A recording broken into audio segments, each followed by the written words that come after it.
सभी को नमस्कार। ज्योग्राफी क्लासेज में आप सभी का स्वागत है।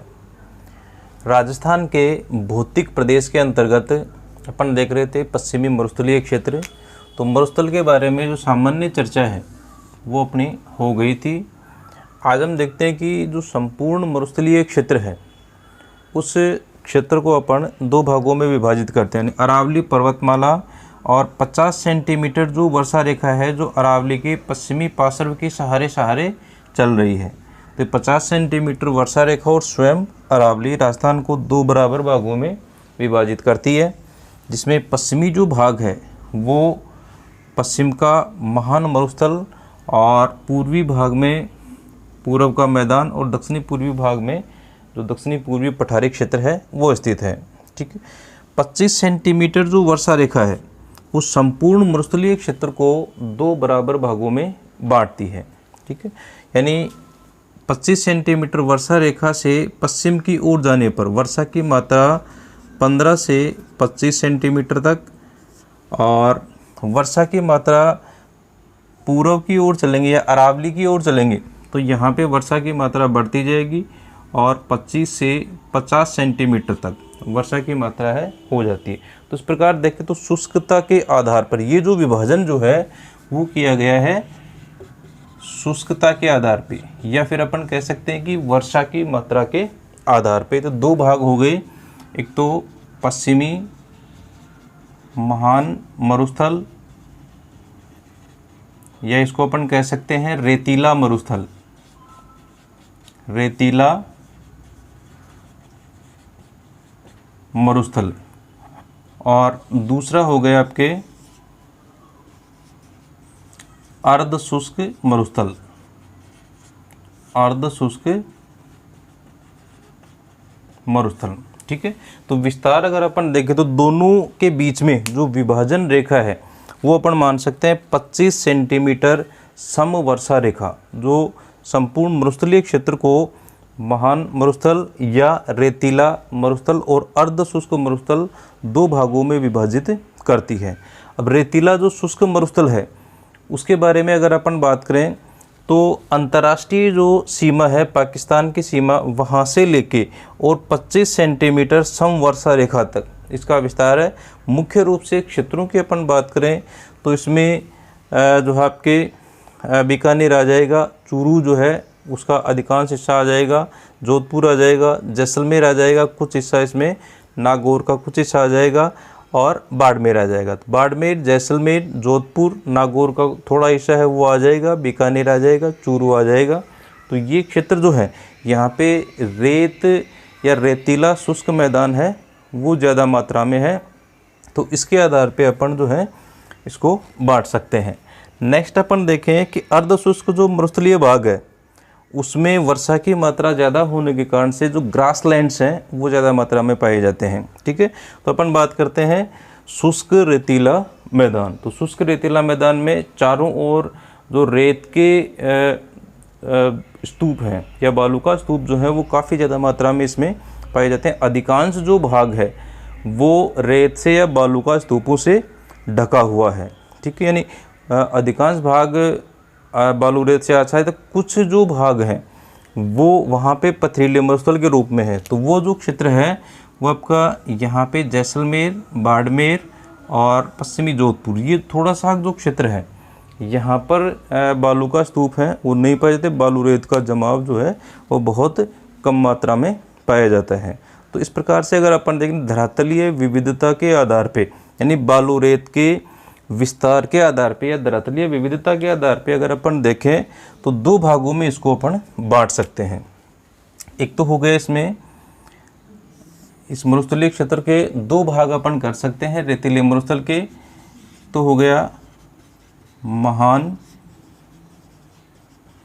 मरुस्थल या इसको अपन कहेंगे बालू का स्तूप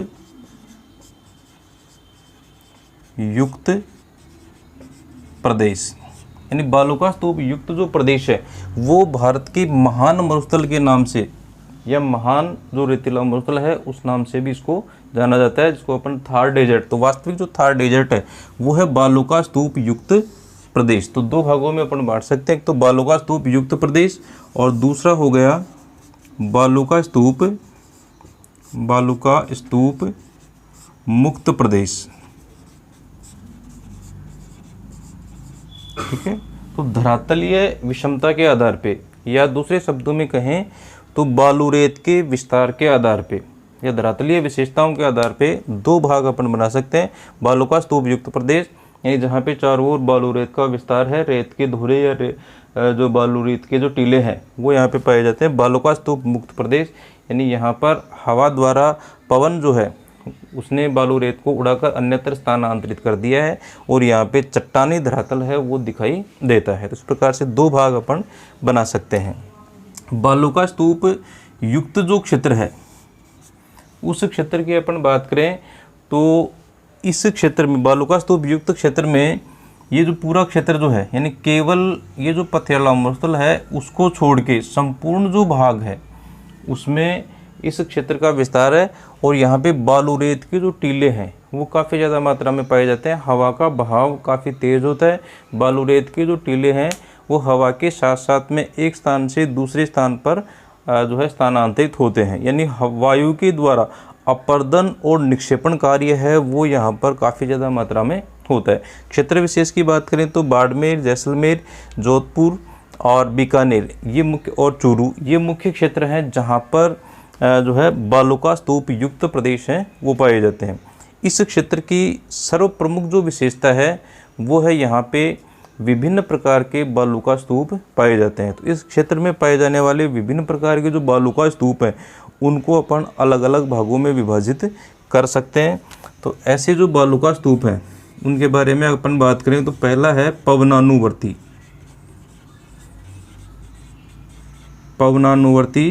बालू का स्तूप। जैसे कि नाम से पता चल रहा है पवनानुवर्ती बालू का स्तूप, ऐसे बालू का स्तूप जो वायु की दिशा के समानांतर इनका निर्माण जो है एक लंबी पट्टी के रूप में होता है। यानी कहने का मतलब जिस ओर से पवन आ रही है, जिस दिशा से पवन आ रही है उस दिशा में लंबी पट्टी के रूप में इन बालू का स्तूपों का निर्माण है वो हो जाता है। कंडीशंस जो हैं वो इस प्रकार के होंगी कि जैसे मान लो विभिन्न प्रकार के जो एकाकी टेकरियाँ होती हैं या उच्च भूमियाँ होती हैं या एकाकी पहाड़ियाँ होती हैं, तो उनके पार्श्व किनारों के सहारे यानी उनके जो पार्श्व या जो किनारे होते हैं उनके सहारे सारे बालू रेत का जमाव एक लंबी पट्टी के रूप में हो जाता है। ठीक है, और बालू रेत का जमाव जो है वो किस रूप में होगा तो इस प्रकार से लंबी पट्टी के रूप में जो है इनका जमाव है वो हो जाएगा। ठीक, इनकी विशेषता क्या होती है इन बालू का स्तूपों की कि इनकी लंबाई जो है वो काफ़ी ज़्यादा होती है और तेज़ गति से जो हवा बहती है उस तेज़ गति से बहती हुई हवा के साथ में काफ़ी लंबी दूरी तक इनका निर्माण है वो हो जाता है। और कभी कभी तो ऐसे होता है कि विभिन्न जो पवनानुवर्ती बालू का स्तूप हैं वो लंबी पट्टी के रूप में एक दूसरे के समानांतर पाए जाते हैं। तो एक दूसरे के समानांतर कई संख्या में इस प्रकार के बालू का स्तूप हैं उनका निर्माण हो जाता है। ठीक है, तो कंडीशंस की अगर अपन बात करें तो कंडीशन कैसी होगी, जैसे मान लो कोई भी रेत युक्त क्षेत्र है उसमें कोई एकाकी पहाड़ी है या कोई उच्च भूमि है या कोई जैसे टीलेनुमा आकार की भूमि है, तो उसके पार्श्व के सहारे एकाकी पहाड़ियों के पार्श्व के किनारे पर ये जो बालू का स्तूप है वो निर्मित होते हैं। और कंडीशन क्या होगी कि इसमें एक ही दिशा में लगातार पवन तेज़ गति से चलती है, जिसके कारण से उस पवन की दिशा के अनुसार जिस ओर पवन चल रही है उसी दिशा में लंबी पट्टी के रूप में बालू रेत का जमाव हो जाता है। अब चूँकि काफ़ी तेज़ गति चल रही हैं इसलिए ये जो स्तूप है इनकी ऊंचाई ज़्यादा नहीं हो पाती, तो लंबाई तो होगी इनकी ज़्यादा, चौड़ाई होगी इनकी कम, ऊंचाई होगी इनकी कम। तो इस प्रकार से एक लंबी पट्टी के रूप में इन बालू का स्तूपों का निर्माण है वो हो जाता है। मुख्य रूप से ये जो बालू का स्तूप है उसमें बाड़मेर, जैसलमेर, जोधपुर और जो शेखावाटी वाला क्षेत्र है उस क्षेत्र में इस प्रकार के जो पवनानुवर्ती बालू का स्तूप हैं वो पाए जाते हैं। ठीक है, नेक्स्ट है इसमें दूसरा अनुप्रस्थ बालू का स्तूप। अनुप्रस्थ बालुका स्तूप। अनुप्रस्थ बालुका स्तूप की जो कंडीशन है वो इसके विपरीत होती है। यानी जैसे मान लो अपन ने देखा कि जो पवनानुवर्ती बालुका स्तूप है उसमें पवन इधर से चल रही है और इस प्रकार से लंबी पट्टी के रूप में इसका निर्माण है वो हो जाता है। तो जिस ओर से पवन चल रही है वो ढाल जो है वो मंद है, उसके बाद में ढाल तीव्र हो जाता है, फिर विपरीत ढाल धीरे धीरे मंद होता जाता है। तो इसमें पवन मुखी जो ढाल है पवनानुवर्ती बालुका स्तूप में वो होता है मंद। तो इसके विपरीत जो अनुप्रस्थ बालुका स्तूप होते हैं उनमें पवन की दिशा में जो ढाल होगा वो तो होगा तीव्र और विपरीत ढाल जो है वो हो जाता है मंद। इधर से पवन आ रही है, ये पवन की दिशाओं की ओर वाला जो ढाल है तो ये तो होगा तीव्र ढाल, और जैसे पवन के विमुखी ढाल है वो ढाल है वो मंद होता जाता है। तो इस प्रकार के जो बालू रेत के टीले हैं वो इसमें बन जाते हैं, तो उन्हें कहते हैं अपन अनुप्रस्थ बालुका स्तूप। अब इसमें कंडीशन क्या होगी कि कैसी कंडीशन होगी तब अनुप्रस्थ बालुका स्तूपों का निर्माण होता है कि जैसे मान लो पवन चल रही है, तेज़ गति से पवन चल रही है, उसमें काफ़ी ज़्यादा मात्रा में बालू रेत, क्योंकि रेगिस्तानी क्षेत्रों में जो पवन चलेगी उसके साथ में काफ़ी ज़्यादा मात्रा में बालू रेत है वो साथ साथ में उड़ के चलती रहती है। तो बालू रेत चल रही है, मार्ग में अगर मान लो कोई अवरोध आ जाए, ठीक है, जैसे मान लो कोई ऊँचा पहाड़ी भाग आ जाए या उच्च भूमि के रूप में कोई क्षेत्र आ जाए, या फिर जैसे मान लो कोई मरुद्यान वगैरह जो है वो आ जाता है, कोई हरबे से लंबे जैसे पेड़ों की कोई श्रृंखला है वो अगर आ जाती है, ठीक है, तो ऐसी कंडीशन में क्या होगा, उस हवा का वेग कम हो जाएगा, हवा का वेग मंद पड़ जाएगा। ठीक है, तो अगर तेज़ गति से पवन चल रहे हैं उसमें अचानक हवा का वेग जो है वो मंद पड़ जाता है, वो कोई भी कारण हो सकता है, लेकिन सामान्य रूप में हवा का वेग मंद पड़ने का मूल कारण होता है कि मार्ग में कोई अवरोध आ जाए। तो ऐसा अवरोध जब आ जाएगा तो हवा के साथ में जो रेत होगी उस रेत का जमाव टीलेनुमा आकार में कर दिया जाता है, और ऐसी स्थिति में जो बालू का स्तूप बनेगा वो स्तूप कैसा बनेगा कि पवन की दिशा के सम्मुख तो ढाल होगा उसका ज़्यादा, और उसका विमुखी जो ढाल है पवन की दिशा के विपरीत वाला जो ढाल है वो ढाल होगा मंद। तो इस प्रकार के बालू का स्तूप हैं उनका निर्माण हो जाता है। ऐसे जो बालू का स्तूप है उनको कहा जाता है अनुप्रस्थ बालू का स्तूप। तो ऐसे बालू का स्तूपों में कंडीशन अपन ने देख ली कि रेतयुक्त क्षेत्र में जब पवन की गति जो है वो अचानक मंद पड़ जाती है और उसका मूल कारण होता है कि सामने कोई भी अवरोध आ जाए, तो अवरोध के कारण से जब पवन की गति मंद पड़ जाती है तब जो है इस प्रकार के अनुप्रस्थ बालुका स्तूपों का निर्माण है वो होता है। मुख्य रूप से ये जो बालुका स्तूप है क्षेत्र, इसमें बाड़मेर, जैसलमेर, जोधपुर, बीकानेर और जो शेखावाटी वाला जो भाग है, चूरू का जो भाग है, वहाँ पर इस प्रकार के जो बालुका स्तूप हैं वो पाए जाते हैं। नेक्स्ट अपन देखें, तीसरा है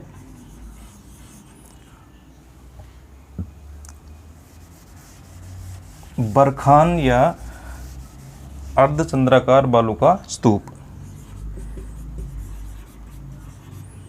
बरखान वास्तव में अगर अपन देखें तो बरखान जो है वो अनुप्रस्थ प्रकार के बालुका स्तूप हैं, लेकिन आकृति इनकी विशिष्ट हो जाने के कारण से इनको क्या नाम दे दिया गया है, बरखान नाम दिया गया है। ठीक है, तो स्थानीय भाषा में इनको बरखान कहते हैं, जबकि है क्या है ये अनुप्रस्थ बालुका स्तूप।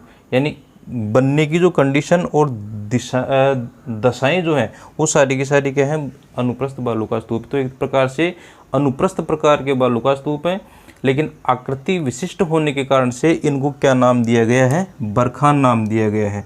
इनकी जो आकृति है वो होती है अर्धचंद्राकार रूप में। इस प्रकार से अर्धचंद्राकार रूप में इनका निर्माण होता है। जिस ओर से पवन चल रही है, जैसे मान लो इधर से पवन आ रही है, जिस ओर से पवन चल रही है उस दिशा में इन बालुका स्तूपों के दो सींग निकले हुए होते हैं। ठीक है, यानी दो सींग कह दो या शाखाएं जो हैं वो कह दो। तो इस प्रकार से जिस ओर से पवन चल रही है उस ओर दो सींग निकले हुए होंगे, और सम्मुख जो ढाल होगा पवन मुखी ढाल या जिस ओर से पवन चल रही है वो ढाल होगा तीव्र, और विमुखी जो ढाल है वो होगा मंद। तो इस प्रकार के विशिष्ट आकृति के देखने में ऐसे लग रहा है कि अर्धचंद्राकार रूप में ये बनते हैं, इसलिए इनको बरखान या अर्धचंद्राकार बालुका स्तूप भी कहते हैं। तो ऐसे विशिष्ट आकृति के अनुप्रस्थ बालुका स्तूपों को क्या कहा जाता है, बरखान कहा जाता है। ठीक है, तो है तो ये अनुप्रस्थ बालू का स्तूप, लेकिन आकृति विशिष्ट हो जाने के कारण से इनको क्या नाम दिया गया है,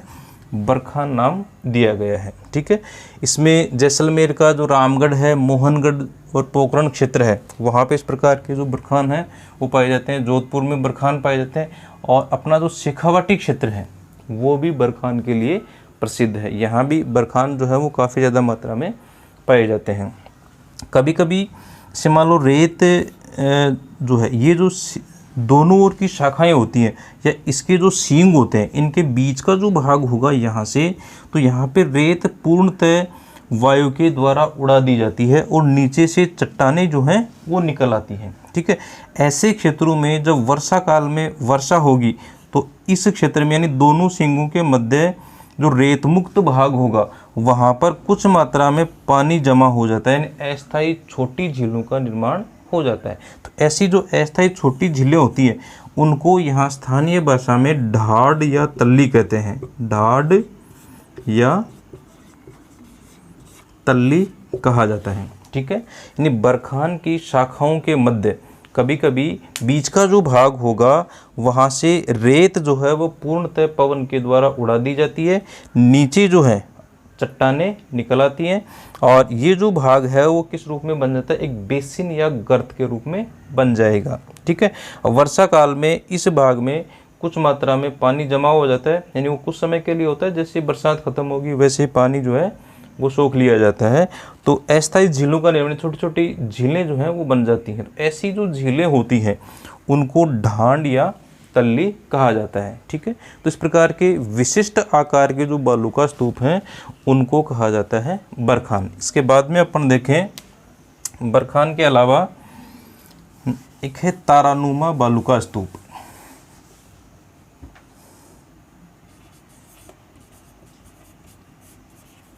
तारानुमा बालू का स्तूप,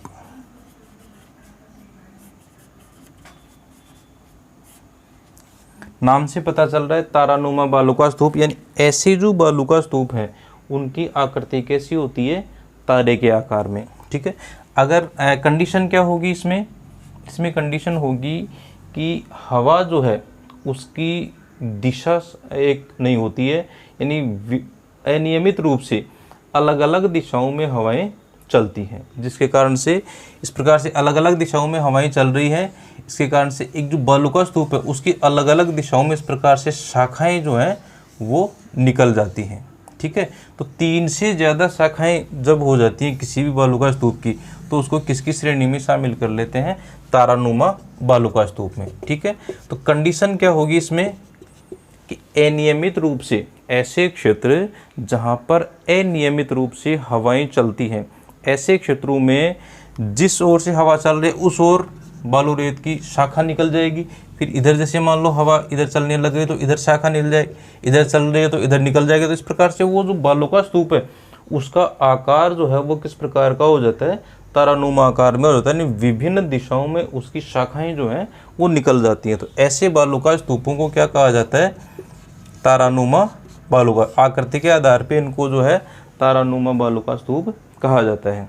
ठीक है, ऐसे जो बालू का स्तूप हैं उनके लिए जैसलमेर का रामगढ़ क्षेत्र, जोधपुर और मुख्य रूप से सूरतगढ़, बीकानेर और गंगानगर की सीमा के पास में, गंगानगर में स्थित है सूरतगढ़। तो वहाँ पर इस प्रकार के विशिष्ट आकार के जो बालू का स्तूप हैं, यानी जिनका आकार जो है वो तारानुमा आकार में होता है, तो ऐसे जो बालू का स्तूप हैं वो ज़्यादा मात्रा में पाए जाते हैं। नेक्स्ट एक पैराबोलिक या पारबोलिक, पैराबोलिक या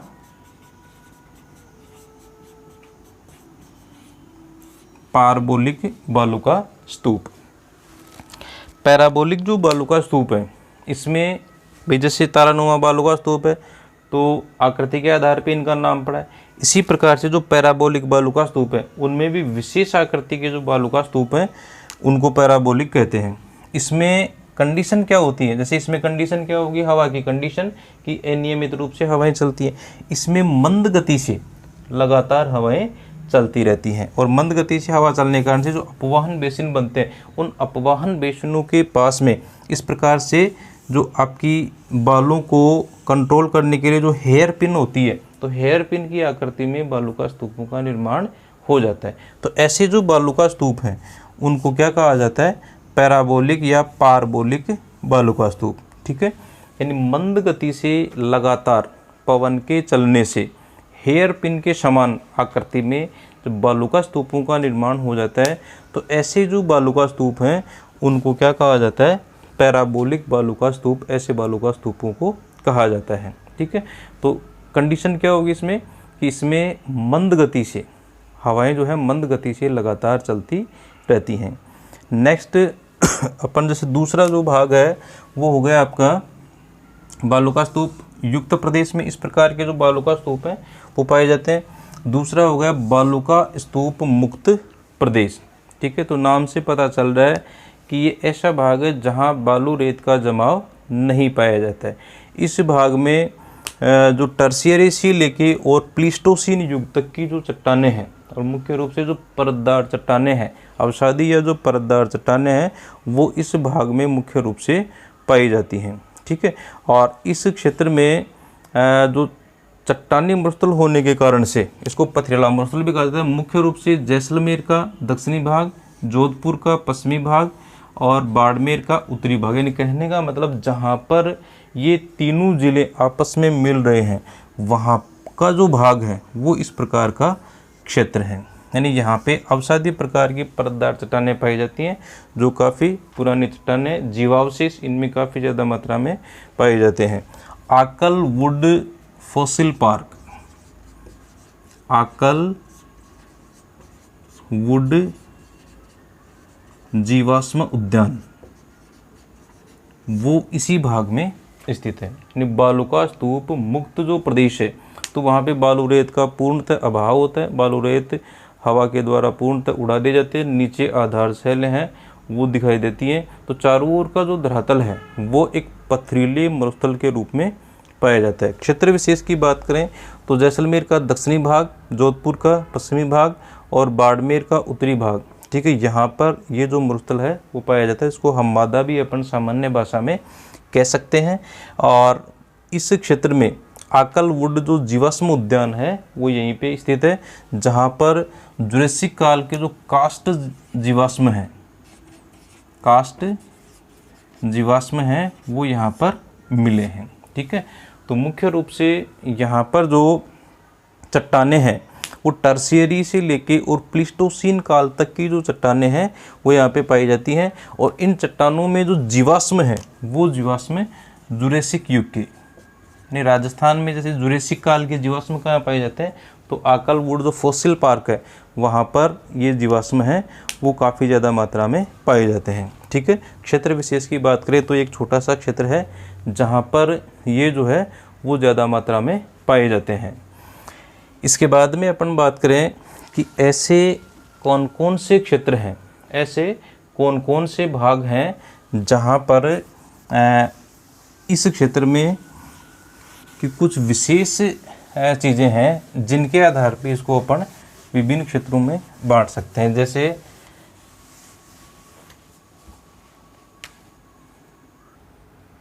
अब जो बालुका स्तूप युक्त और बालुका स्तूप मुक्त जो क्षेत्र है या फिर जो पश्चिमी शुष्क रेतीला मैदान उसमें कुछ विशेषताएं पाई जाती हैं, यानी कुछ भूआकृतियां हैं, उनके बारे में अपन बात कर लें। इसमें पहला है धरियन। धरियन ऐसे बालुका स्तूप जो हवा के साथ में स्थानांतरित होते रहते हैं। तो ऐसे जो स्थानांतरणशील बालुका स्तूप हैं जो हवा के साथ में एक स्थान से दूसरे स्थान पर आगे से आगे चलते रहते हैं, ऐसे स्थानांतरणशील बालुका स्तूपों को धरियन कहा जाता है। मुख्य रूप में जैसलमेर क्षेत्र में ऐसे जो बालुका स्तूप हैं वो जैसलमेर क्षेत्र में ज़्यादा मात्रा में पाए जाते हैं। ठीक है, नेक्स्ट दूसरा अपन बात करें लाठी सीरीज क्षेत्र। लाठी सीरीज क्षेत्र, लाठी सीरीज जो क्षेत्र है वो अंतर्राष्ट्रीय सीमा के सहारे, जो पाक सीमा है उसके सहारे जैसलमेर में स्थित एक भूगर्भिक जल पट्टी है, यानी जिसकी चौड़ाई कम है और लंबाई जिसकी ज़्यादा है। तो ऐसी जो भूगर्भिक जल पट्टी है, इस जल पट्टी को किस नाम से जाना जाता है? लाठी सीरीज क्षेत्र के नाम से जाना जाता है। एक तरीके से देखा जाए तो ये एक रणभूमि के रूप में है, यानी ऐसी निम्न भूमि जहाँ पर अवसादी प्रकार की या जो परतदार चट्टानें, मुख्य रूप से जो है बलुआ पत्थर, बलुआ और चूना पत्थर यहाँ पर ज़्यादा मात्रा में पाया जाता है। तो अवसादी प्रकार की जो चट्टानें हैं वो यहाँ पर पाई जाती हैं, परतदार चट्टानें। और भूगर्भिक जल पट्टी यानी कम गहराई पर मीठा जल यहाँ पर पाया जाता है, इसलिए इसको ये जो क्षेत्र है वो लाठी सीरीज क्षेत्र कहलाता है। ठीक है, तो यहाँ पर जो चंदन नलकूप जो भारत में सर्वाधिक जल देने वाला नलकूप है वो इसी क्षेत्र में स्थित है। अगर अपन देखें तो पूरा का पूरा जो क्षेत्र है वो किस प्रकार का है? ये जो पूरा क्षेत्र है यहाँ पे वर्षा की मात्रा कम होती है। भूगर्भिक जल का जो स्रोत है वो होती है वर्षा, कि वर्षा का जो पानी है वो धरातल पे रिसके और आंतरिक भाग में जाएगा और आधार सेल के ऊपर जाके वो जमा हो जाएगा, और जहाँ से अपन जल भंडार को जैसे मान लो ट्यूबवेल या कुएं के माध्यम से उसको बाहर निकालते हैं। तो भूगर्भिक जल भंडार का जो मुख्य स्रोत होता है वो होता है वर्षा जल या आकाशीय जल। लेकिन यहाँ पे बरसात की जो मात्रा है वो 15-20 सेंटीमीटर है। ठीक है, और उस पर भी तापमान काफ़ी ज़्यादा है, तो अधिकांश भाग उसका वाष्पीकरण हो जाता है। लेकिन उसके बावजूद कम गहराई पर इतना ज़्यादा मात्रा में, और वो भी मीठा जल, अगर मान लो जल होगा तो भी यहाँ पे क्या है कि सोडियम क्लोराइड मिट्टी में काफ़ी ज़्यादा मात्रा में है, इसलिए जो जल होना चाहिए, क्योंकि उसके साथ में लवण जो है वो भी रिस के नीचे जाएगा, तो आंतरिक भाग में जो जल होगा वो भी किस रूप में होना चाहिए? खारा जल है वो होना चाहिए। ठीक है, लेकिन ऐसा नहीं है। ये लगभग जो है 160 किलोमीटर में विस्तृत है और भूगर्भिक जल पट्टी है जहाँ पे कम गहराई पे मीठा जल पाया जाता है। तो जो बाह्य फिजियोग्राफी अगर अपन देखें, उस फिजियोग्राफी के आधार पे यहाँ पर आंतरिक भाग में इतनी ज़्यादा मात्रा में और वो भी मीठा जल मिलना जो है वो मुश्किल है, क्योंकि ऊपरी भाग में वर्षा की मात्रा कितनी है? मात्र 15 से 20 सेंटीमीटर वर्षा की मात्रा है। दूसरा, वाष्पीकरण की दर ज़्यादा है, तो ये जो वर्षा की मात्रा बहुत कम प्राप्त हो रही है उसका भी अधिकांश भाग है वो भाप बन के उड़ जाएगा। इसके अलावा तीसरी बात इसमें कि ये जो क्षेत्र है यहाँ पे मिट्टी में लवणीय तत्व हैं वो काफ़ी ज़्यादा मात्रा में है, तो वो लवणीय तत्व भी मिट्टी के साथ, पानी के साथ में घुल के और नीचे की ओर जाएंगे। तो जो जल होगा वो जल भी किस प्रकार का होना चाहिए? आंतरिक भाग में खारा जल होना चाहिए। और इस क्षेत्र के अलावा अन्य जैसे मान लो चारों ओर के जो भाग है उनमें जल किस प्रकार का है? खारा जल है। ठीक है, तो इसमें दूसरा जो तथ्य है वो निकल के सामने आता है कि ऊपरी धरातलीय दशाओं को देखें तो यहाँ पे कम गहराई पे ज़्यादा मात्रा में मीठा जल है वो नहीं पाया जाना चाहिए, लेकिन ऊपरी धरातल के विपरीत यहाँ पे मीठा जल कम गहराई पे बहुत ज़्यादा मात्रा में पाया जाता है। यहाँ तक कि सबसे ज़्यादा जल देने वाला जो नलकूप है, चंदन नलकूप, वो भी यहीं पे स्थित है, जिसको अपन थार का घड़ा भी कहते हैं। ठीक है, तो इस आधार पे देखें तो इसमें ये आकलन किया गया है कि पुराने समय की जैसे जो सरस्वती नदी थी वो वर्तमान में भूगर्भिक रूप में इस भाग में बह रही है, यानी ऊपरी दशाओं के आधार पे यहाँ पे इतना जल और मीठा नहीं हो सकता। जिसका मतलब कोई ऐसा एक सतत भूगर्भिक जल स्रोत है जहाँ से मीठा जल लगातार यहाँ पे मिल रहा है। और उसमें जैसे मान लो वर्तमान में जो उपग्रह मानचित्र ले गए हैं, GIS या सैटेलाइट इमेजरी जो है, उससे भी ये स्पष्ट हो चुका है कि इस भाग में आंतरिक रूप में जो है कोई जल स्रोत है वो यहाँ पे उपलब्ध है, वो यहाँ पे उपस्थित है।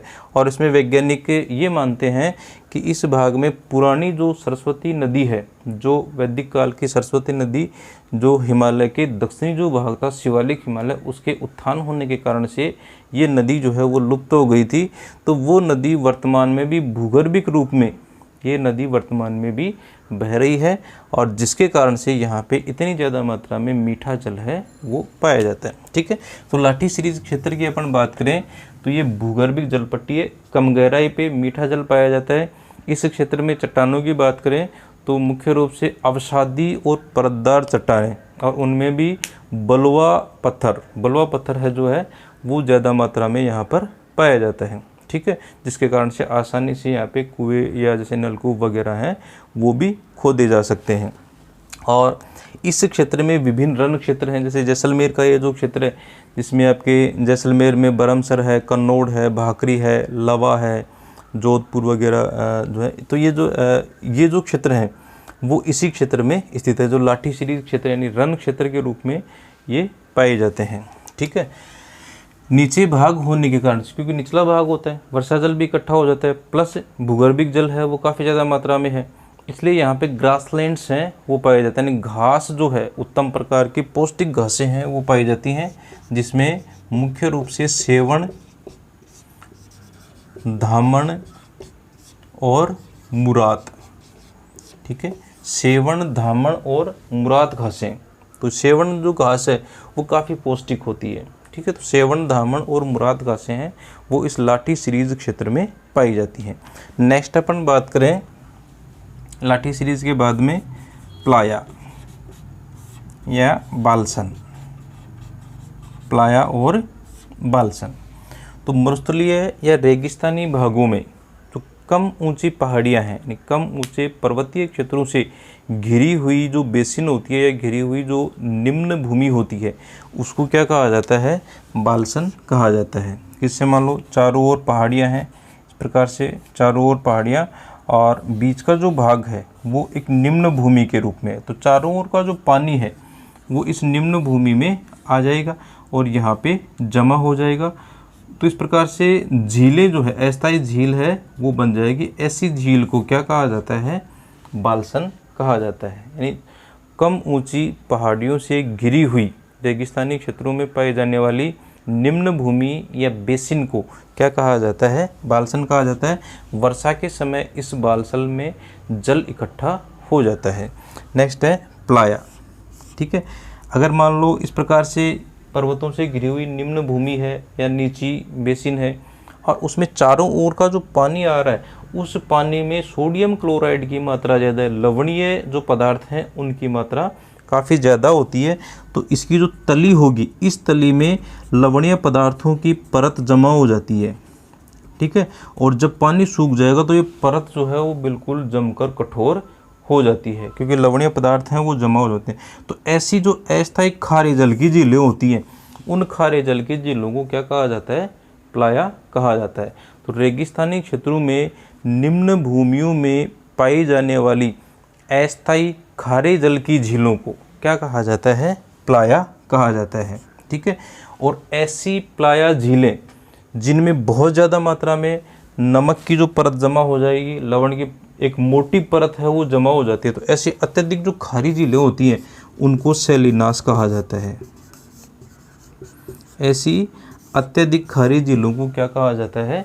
सैलिनास कहा जाता है। ठीक है, तो ये हो गई यानी प्लाया, बालसन और सैलिनास। यानी बालसन जो है वो पर्वतों से घिरी हुई निम्न भूमि या बेसिन, उसको तो बालसन कहते हैं। और जो खारे जल की झीलें होती हैं, ठीक है, जिनमें लवण की मात्रा ज़्यादा होती है, ऐसी झीलों को, अस्थायी झीलों को प्लाया, और अत्यधिक खारे जो झीलें होती हैं उनको क्या कहा जाता है? सैलिनास कहा जाता है। नेक्स्ट अपन देखें खडीन। खडीन जो हैं वो जैसलमेर में पाए जाते हैं।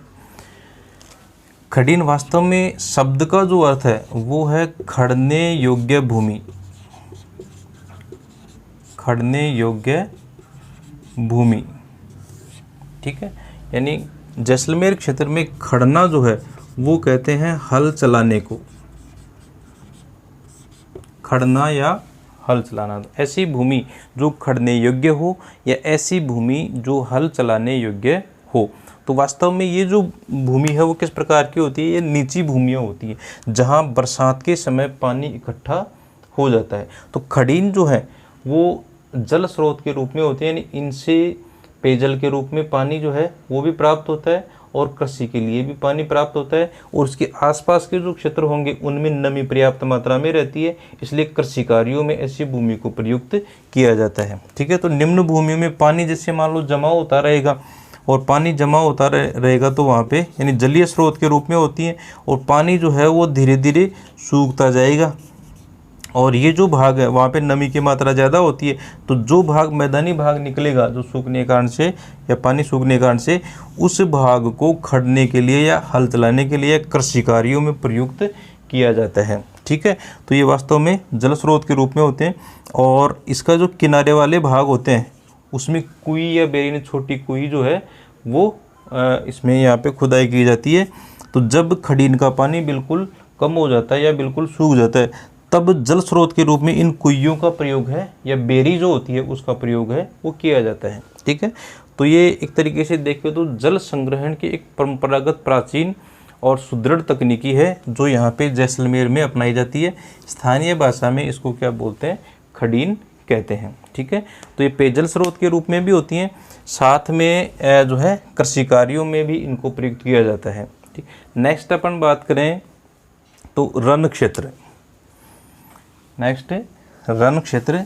तो रण क्षेत्र जो है वो भी वास्तव में क्या है, निम्न भूमियाँ होती हैं, यानी ऐसी नीची भूमियाँ जहाँ बरसात के समय थोड़ा पानी जो है वो इकट्ठा हो जाएगा, और वर्षा जल इकट्ठा होने के कारण से ऐसी भूमियों में घास के जो मैदान है वो पाए जाते हैं, ज़्यादा मात्रा में नमी होगी, जिसके कारण से ग्रासलैंड्स के रूप में ऐसी भूमियां हैं वो विकसित हो जाती हैं। तो ऐसी भूमियों को जो है रण क्षेत्र कहा जाता है, और ऐसे जो रण क्षेत्र हैं उनमें मुख्य रूप से परतदार चट्टानें यानी चूना युक्त चट्टानें और जो बलुआ पत्थर है वो यहाँ पर मुख्य रूप से पाए जाते हैं। ठीक है, तो ऐसे जो मैदान हैं उनको कहा जाता है रण क्षेत्र।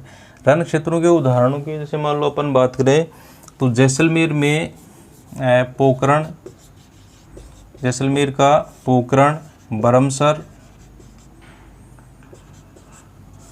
भाकरी, कन्नौड़ और लावा।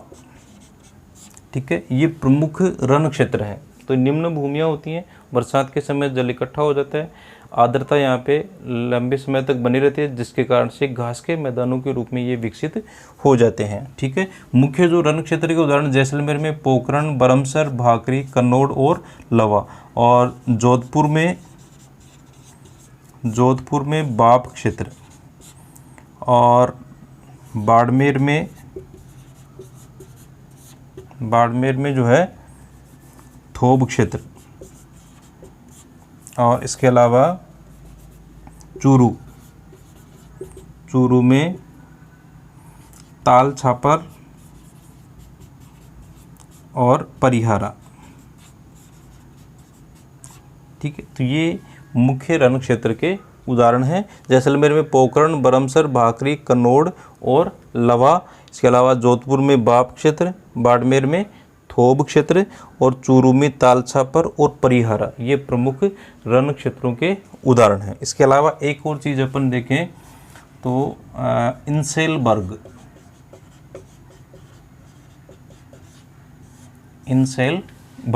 तो ये भी इसी क्षेत्र की विशेषता है। इंसेलबर्ग में यानी मरुस्थलीय क्षेत्र में जो एकाकी टीले होते हैं या एकाकी पहाड़ियाँ जो कठोर चट्टानों के रूप में होती हैं और अपर्दन से बच जाती है, यानी चारों ओर का भाग है उसका अपर्दन हो जाएगा, और ये जो एकाकी टीले पहाड़ियाँ हैं वो कठोर चट्टानों से निर्मित होने के कारण से अपर्दन से बच जाती है। तो ऐसी एकाकी पहाड़ियों को क्या कहा जाता है, इंसेलबर्ग या बॉर्नहार्ट। ऐसी एकाकी पहाड़ियों को इंसेलबर्ग या बॉर्नहार्ट कहा जाता है। ठीक है।